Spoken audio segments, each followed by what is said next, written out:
Bênção de Deus ver a igreja assim, viu? Quanta gente na igreja. E agora nós precisamos nos envolver ainda mais. E eu quero desafiar você a ser alguém que fala do Evangelho. A ser alguém que compartilha daquilo que você tem vivido neste lugar para outras pessoas.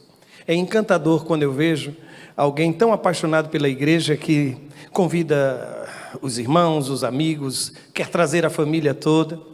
Eu dou graças a Deus por isso, viu? E que você faça deste lugar o seu lugar de encontro com Deus. O lugar separado para a glória do Senhor na sua vida pessoal. Nós vamos continuar lá no Monte Carmelo, viu? Vamos voltar ao Monte Carmelo, porque a história ainda não acabou. E hoje à noite eu vou fazer a leitura de um trecho bastante longo, viu? Bastante longo. Nós vamos ler dos versos de número 21 até o versículo de número 40. Mas nós já temos aprendido que esses textos bíblicos, uma vez lidos aqui, são abençoadores, Eu quero pedir também a ajuda de quem estiver lá na projeção para passar somente os textos bíblicos. Eu acho que eu estou com a caneta, deixa eu só ver se está tudo funcionando. Aqui, funcionando. Então, somente no texto, na leitura do texto inicial, vou pedir a sua ajuda. O texto sagrado vai nos dizer assim: Elias dirigiu-se ao povo e disse: até quando vocês vão oscilar entre duas opiniões? Se o Senhor é Deus, sigam-no, mas se Baal é Deus, sigam-no. O povo, porém, diz o texto sagrado, nada, absolutamente nada respondeu.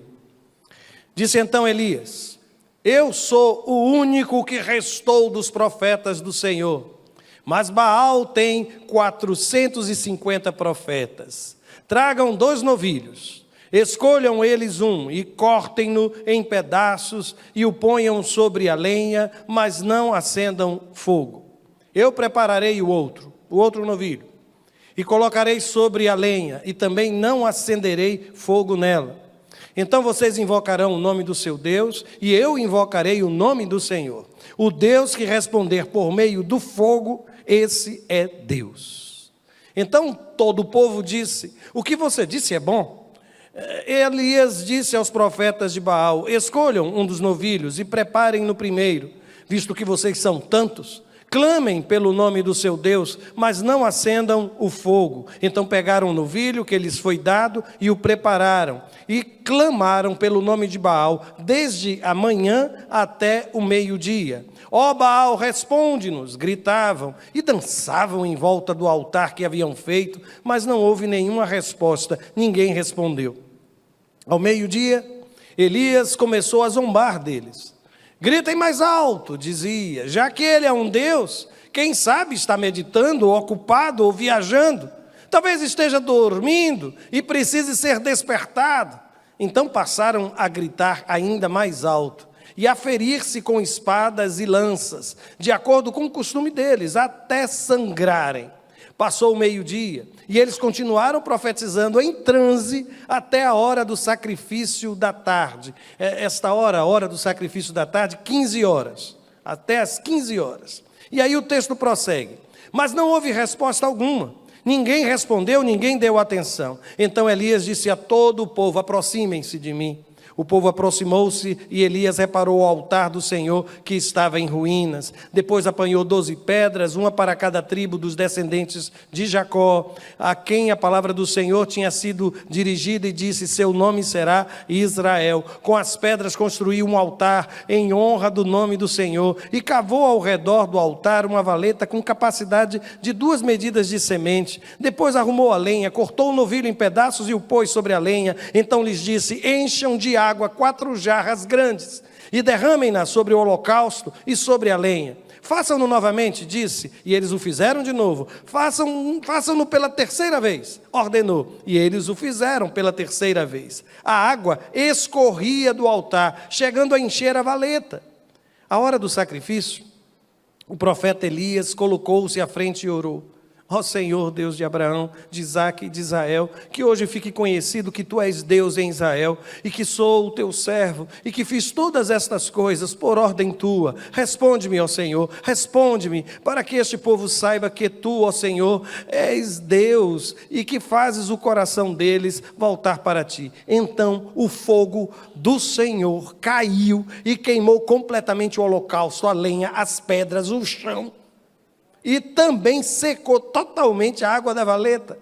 Quando o povo viu isso, todos caíram prostrados e gritaram: o Senhor é Deus, o Senhor é Deus.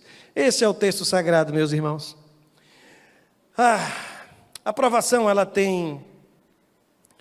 ela costuma deixar na alma daquele ou daquela que está sendo provado um gosto bem amargo, o gosto da solidão. E sempre que a provação vem acompanhada de solidão, a solidão como o quê? Potencializa a dor, torna ainda mais aguda a tristeza. Por quê? Porque eu estou sozinho. E algumas vezes nós começamos a reclamar de Deus, reclamar da vida, da ausência da família, da ausência das pessoas a quem amamos. Eu estou aqui passando por tudo isso e sozinho.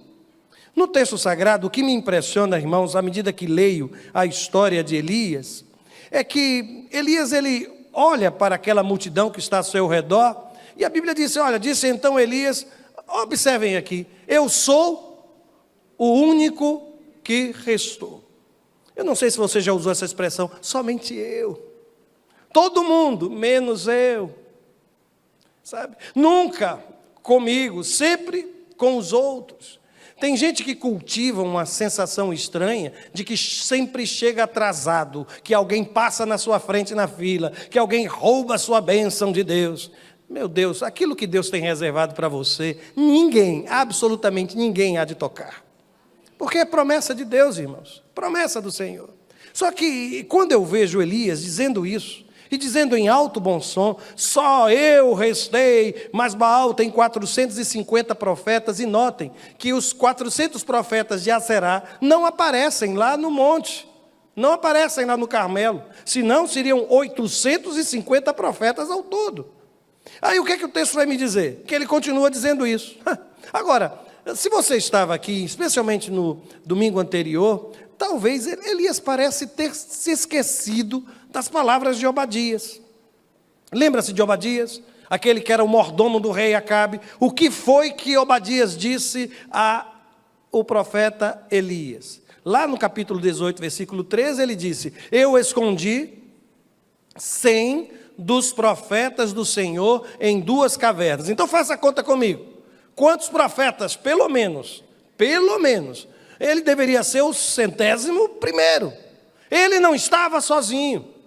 Mas sabe o que acontece? É que quando a gente está mergulhado nisso, mergulhado na dor, na provação, quando tudo se transforma sinônimo de peso, a gente sente falta das pessoas. E à medida que a gente faz isso, a gente verbaliza, a gente externa aquilo que é um desejo da alma, e a gente não reconhece.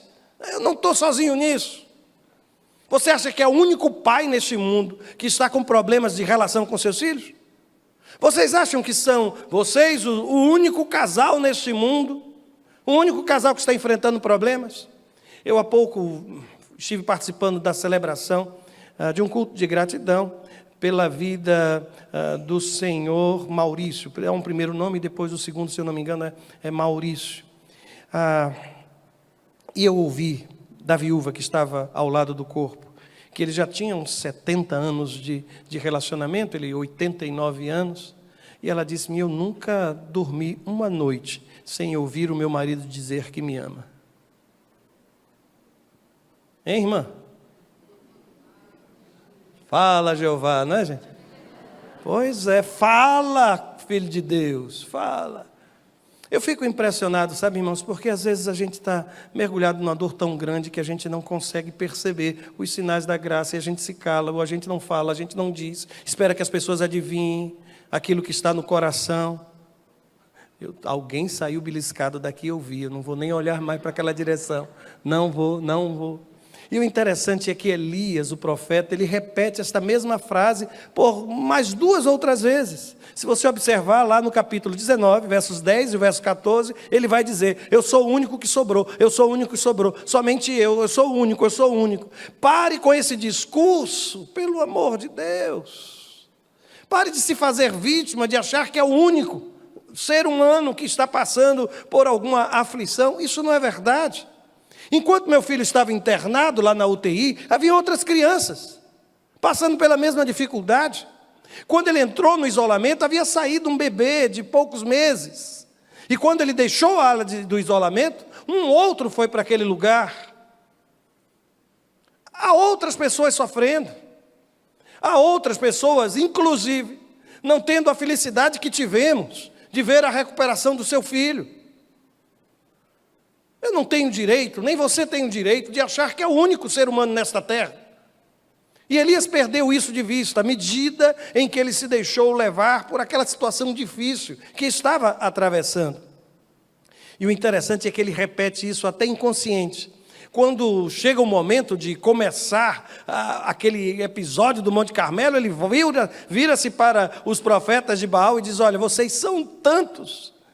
Sabe o que é que eu estou vendo aqui? É um homem que está olhando para o lado de lá, onde estão os profetas de Baal, e ele conta, tem 450 homens. 450 homens para preparar um animal, um novilho, é fácil, né? Mas um homem só para preparar, ele diz: meu Deus, eu não tenho ajuda de ninguém. Tem 450 do lado de lá, e eu aqui sozinho desse outro lado. É por isso que quando ele sugere, ele chega a dizer: olha, faça você primeiro, porque vocês são muitos. E eu vou dizer mais, às vezes você não percebe, mas talvez tenha sido você a pessoa responsável pela sua própria solidão. Eu não sei se eu deveria ter dito desse jeito, mas já foi dito. Eu vou lhe dizer por quê. A pergunta aqui é: quantos você já deixou para trás? Porque Elias, ao mesmo tempo em que reclama que está sozinho, que não tem ninguém, a Escritura vai dizer no versículo 3 do capítulo 19, que ele deixa para trás o seu servo, possivelmente aquele que mais tarde nós vamos chamar de Eliseu, o profeta Eliseu. O mesmo que reclamava de que estava sozinho, foi o mesmo que abriu mão da companhia. Sabe, aquela mesma criatura que vive falando que não tem ninguém, é aquela mesma criatura insuportável que quando alguém se aproxima, é ele quem afasta, é ela quem repele. Por quê? Porque não sabe ser simpática. Não tem uma palavra dócil. Alguém separou uma tarde para ficar comigo, ficar com você. E durante toda a tarde, durante todo aquele tempo, um fardo, um peso. É por isso que a gente precisa ter muito cuidado, porque nem sempre a responsabilidade por este sentimento de solidão é do outro. Às vezes sou eu que não estou construindo isso. Sou eu. Sou eu que não estou fazendo. Não estou construindo pontes. Na verdade, eu estou destruindo as pontes. E há um momento em que Deus olha para Elias e ele diz claramente assim: vejam só, você está pensando que você é aquele joguinho, né, do resta um? Não. A Bíblia vai dizer: eu fiz sobrar, diz o Senhor, 7.000 em Israel, todos aqueles cujos joelhos não se inclinaram diante de Baal e todos aqueles cujas bocas não o beijaram. Você precisa enxergar a vida com os olhos de Deus. Você precisa parar de olhar para dentro de si mesmo, essa gente em si mesmada, que se considera o último dos profetas, a última mãe sobre a face da terra, o último pai, o último profissional, o último empresário. Isso é desgastante. E isso vai acabar destruindo toda e qualquer possibilidade de reação da sua parte. Mas a aprovação também, ela é muito espaçosa. Eu não sei se você já usou essa expressão. Eu acho que é comum aqui também em Alagoas, né? Aquela pessoa é muito espaçosa. É aquela criatura que vai ocupando espaços, não é? Que vai tomando conta, que vai interferindo, que vai invadindo, que não reconhece os limites e vai muito invasiva, muito invasiva. Eu acredito que a aprovação também tem isso. ela vai tomando conta e ela vai se expandindo, sabe? Ela vai querendo controlar, ela vai controlar a sua agenda. E de repente você não vai marcar nenhum compromisso, ou não vai desmarcar um compromisso, ou não vai agendar alguma coisa. Por quê? Porque você está triste. Eu estou muito triste hoje, eu não vou sair. Eu não vou fazer nada, eu quero ficar em casa. Quando você faz isso, você está dando à dona provação, à dona tristeza, o controle de sua agenda. Quando você diz, eu não vou à igreja, e eu tenho encontrado pessoas que dizem, pastor, eu não vou não, sabe por quê? Porque eu vou e choro o tempo todo, e você quer chorar onde? Se não for na presença de Deus. E olha, irmãos, eu vou dizer uma coisa, está proibido olhar com um olhar estranho para quem quer que seja que esteja chorando no meio do povo de Deus. Chorou? Se tiver um lenço, ofereça. Se não, chore junto. Porque a Escritura me diz que igreja, povo de Deus, é lugar onde a gente chora com os que choram. E se alegra com aquele que está também alegre. Festeja com aquele que também está festejando. A gente precisa acabar com isso, irmãos. Porque é desse processo de isolamento, que a partir daí a provação vai lançando as suas raízes, vai tomando conta do seu sorriso, do seu olhar, do seu sono, da sua academia. Ela quem vai dizer se você vai ou não treinar hoje, da sua mesa, se você vai comer ou não vai comer, se vai ver a pessoa a quem você ama ou não vai ver. E ela começa a ocupar espaços, É impressionante porque no texto sagrado, ao longo do dia, lá no Monte Carmelo, algumas coisas acontecem. E eu dividi aqui em três momentos. O primeiro momento da preparação do sacrifício. Eu chamei preparação, mas eu quero só lembrá-los, que os profetas de Baal, eles escolheram um novilho, cortaram o animal e colocaram as partes sobre um altar que eles mesmos haviam preparado. Lembram-se disso? E aqui eu quero que você preste atenção, que a proposta de Elias foi de celebrar um sacrifício de um grande animal. Aqui é um novilho. Quando se celebrava um sacrifício assim, esse sacrifício era para perdão de pecados. Ele não está celebrando outro tipo de sacrifício. Um animal está sendo abatido, é um grande animal, por isso é um animal maior do que o que seria necessário para uma pessoa. Quando ele convida o povo de Israel para aquele sacrifício, ele está dizendo, nós precisamos nos arrepender dos nossos pecados. É isso que está por trás. Agora notem, nesse tempo ainda de preparação, o que é que Elias faz? Elias também pegou o novilho restante, cortou e também colocou as partes desse novilho sobre um altar que ele havia restaurado. Alguma diferença dos dois movimentos? Os dois. Pastor, eu observo que este aqui, ele adora, a adoração dele é semelhante. Esse tem um novilho, esse também tem.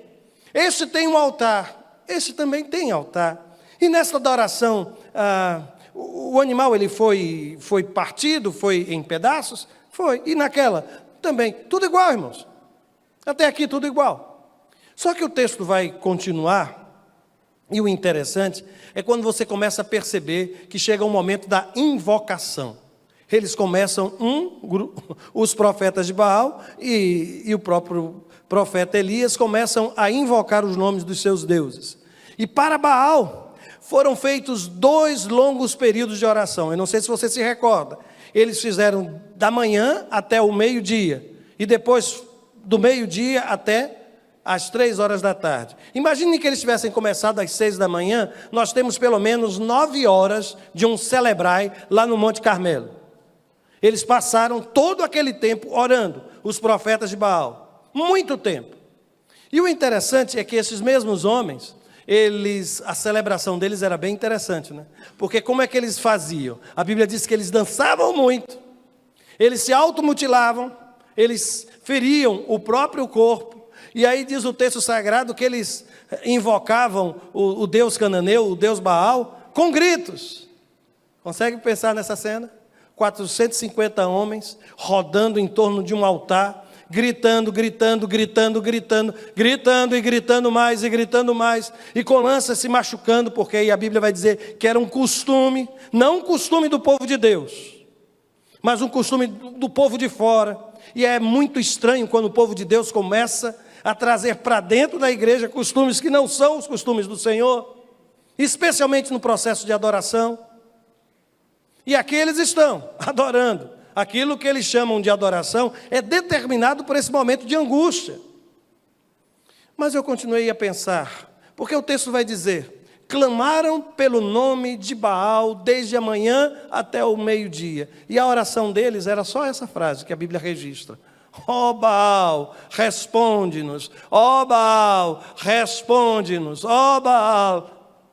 Eu não sei se você já percebeu, mas algumas vezes a espiritualidade ela é tão rasa que ela busca Deus apenas para que Ele atenda às minhas necessidades. Durante a manhã inteira, durante um bom período da tarde, a única coisa que eles queriam era que Deus, Baal, atendesse as suas súplicas, os seus pedidos. Mas por outro lado, vejam, a postura irreverente de Elias. Elias, se fosse nos nossos dias, teria saído dali preso, viu, irmãos? Teria. Porque vejam o discurso dele. Gritem mais alto. Os irmãos podem imaginar. Gritem mais alto. É por isso que eu disse que eu acho que ele era um sertanejo nordestino. Quem sabe o Deus Baal está meditando. Ele está ocupado.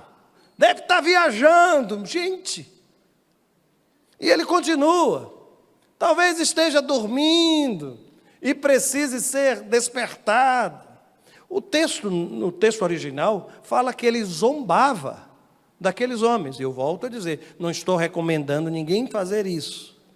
Mas eu volto a dizer, essa foi a postura registrada no texto.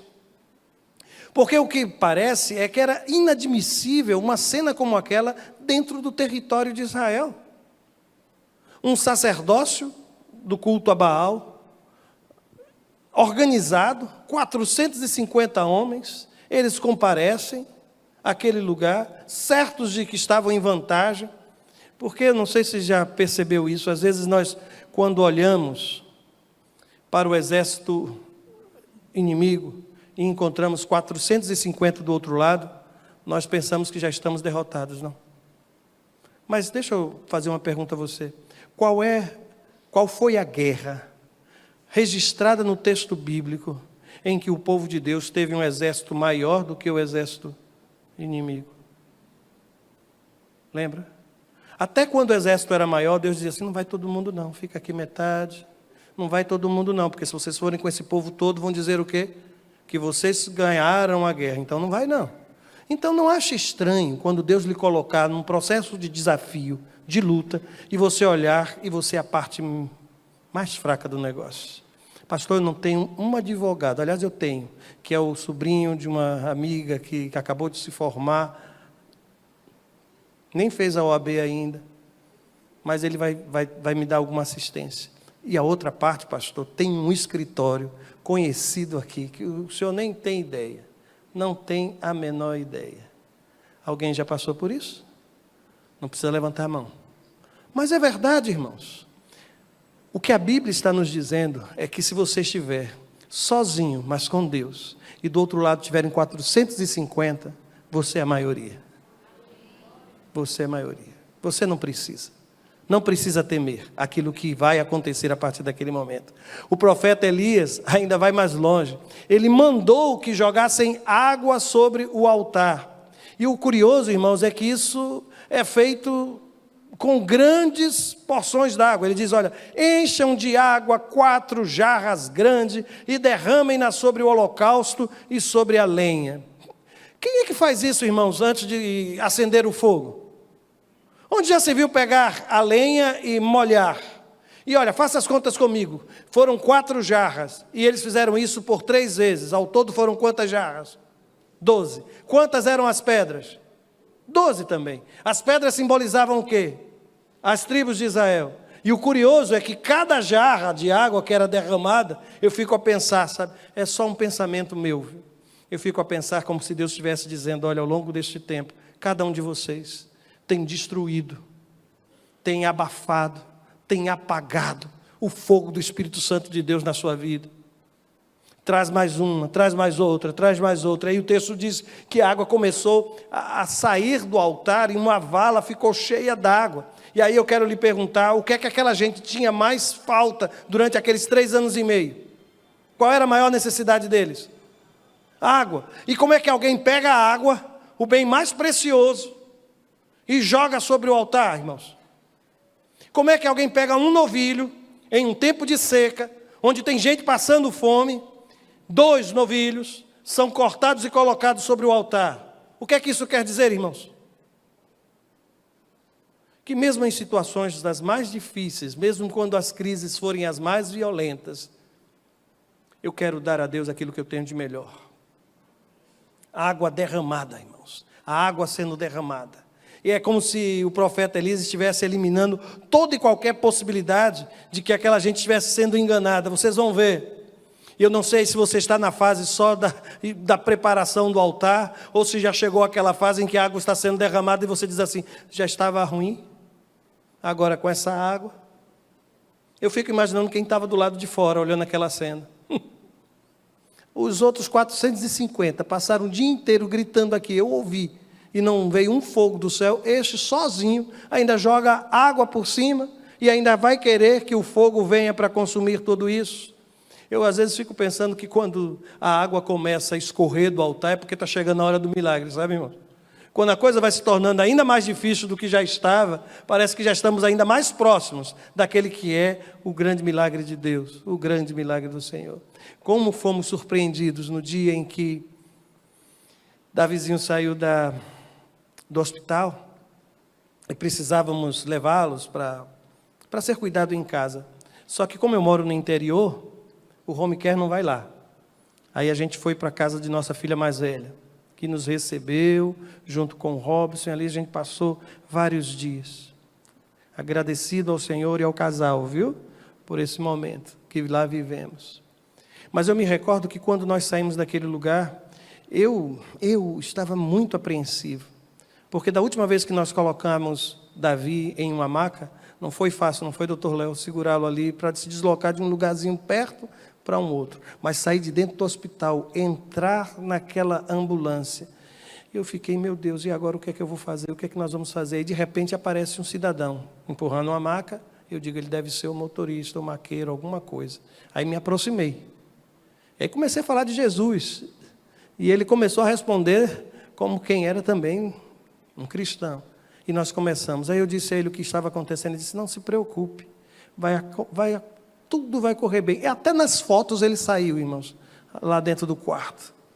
Colocou Davi com a delicadeza, transportou Davi com a delicadeza, não ligou as sirenes, foi devagarzinho. Davi não manifestou nenhum desconforto em todo o trajeto. Porque tem horas que você diz, meu Deus, se aqui estava difícil, se transportar o meu filho daquela sala para aquele quarto, daquele quarto para aquele lugar onde ele ia fazer o exame, se foi aquela dificuldade toda, meu Deus, como vai ser? Deus nos surpreende, irmãos, mostrando que mesmo quando o altar está encharcado d'água, a lenha está encharcada de água e existe água até na vala, não há nada que impeça o agir da parte de Deus, absolutamente não há. E o encantador é que logo depois chega um terceiro momento que eu estou chamando de momento da resposta. A resposta para os profetas de Baal foi essa aqui. Não houve resposta alguma. Ninguém respondeu, ninguém deu atenção.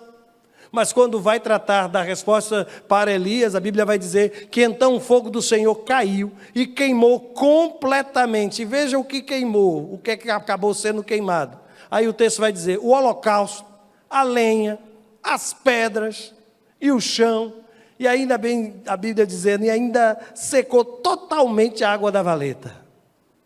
Eu não sei se você se recorda, mas há uma expressão em algumas traduções que o fogo lambeu aquela água, sabe? Como se ele tivesse resgatado, sabe? Naquele momento, Deus estava dizendo, há uma expressão que a gente costuma usar, eu não sei se ainda é usado, mas antigamente aquele que dava as ordens era chamado de manda-chuva. Não era o manda-chuva? Aí Deus está dizendo, olha, quem manda a chuva aqui sou eu. Baal não manda em absolutamente nada. Sou eu que mando nos céus, sou eu que mando na provisão. O controle está comigo. E aqui vem a resposta da parte de Deus de uma forma tão impressionante. É por isso, sabe, irmãos, que eu tenho aprendido com essa história que eu não preciso gritar. Precisa não. Deus não é surdo, irmãos. Deus escuta. Deus escuta o sussurro. Deus escuta o silêncio. Deus sabe o que eu quero pedir antes mesmo de eu falar. Ele conhece todas as coisas. E pode ter certeza que gritos não fazem com que a adoração se transforme em algo ainda mais poderoso. Eu tive um professor que dizia que tinha uma criatura que quando preparava os sermões, ele usava uma caneta vermelha em algumas horas, e aí um aluno perguntou, mas por que o senhor, quando prepara o seu sermão, o senhor coloca isso em vermelho? É para dar ênfase? Ele disse, é mais ou menos isso. Mas então me diga realmente o que é. Ele disse assim, é porque quando o argumento é fraco, eu preciso colocar em letras vermelhas para poder falar com mais entusiasmo na hora. Você não precisa gritar. Deus sabe de todas as suas necessidades. Cada uma delas, Deus as conhece. E essa experiência do Monte Carmelo revela esse Deus que se ocupa em abençoar os seus filhos, mesmo em processos como esse que acabamos de ver. Mas além disso, deixe-me lhe dizer, acrescentar mais sofrimento à sua vida não vai resolver os seus problemas.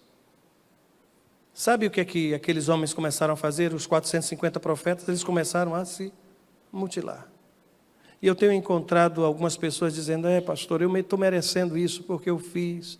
E aí você vai acrescentando dor, você tem uma mente, a sua cabeça raciocina de uma forma absurdamente estranha. Porque você está dizendo a você mesmo que se você se mutilar, se você marcar seu corpo, se você ferir o seu corpo, Deus há de lhe ouvir. Não! Deus quer ouvir a voz do seu coração. Você não precisa acrescentar sofrimentos. Sabe quem foi que sofreu no seu lugar? Foi Jesus. Sabe quem foi chicoteado? Foi Jesus. Sabe quem é que traz as marcas dos cravos? Foi Jesus. Você não precisa ferir o seu corpo para se tornar uma pessoa melhor. E não vai resolver absolutamente nada na sua vida. Absolutamente não vai. Aqueles homens que ali estavam, faziam, e diz o texto sagrado, usa a expressão transe. Eles estavam em transe durante todo aquele tempo. A palavra que é usada, a palavra rosé, lá na língua hebraica, é aquele que baba, que espuma pela boca. Era gente que ficava em frenesi. Era o que acontecia.